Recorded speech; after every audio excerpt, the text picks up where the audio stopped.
आजच्या व्हिडिओमध्ये आपण बघू आम्ही कॅमेरा कसा बरोबर सेट करता.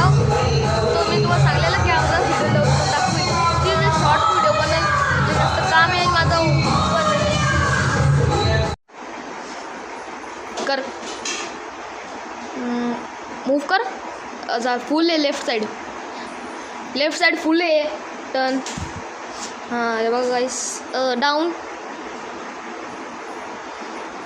ही अशी कॅमेरा क्वालिटी आहे.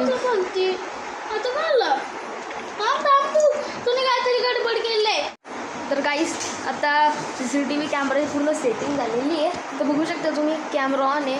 ही आपली गाडी इथे वेगणार. आता पार तुम्हाला रोटेट करून दाखवू रिमोट दे पार. तर गाईस आजच्या व्हिडिओमध्ये बस एवढाच आणि उद्या आमचे गणपती बसणार आहेत पहिल्या दिवसात. तर तुमच्याशी तेव्हाच भेटू. आता लय काम आहे गाईस.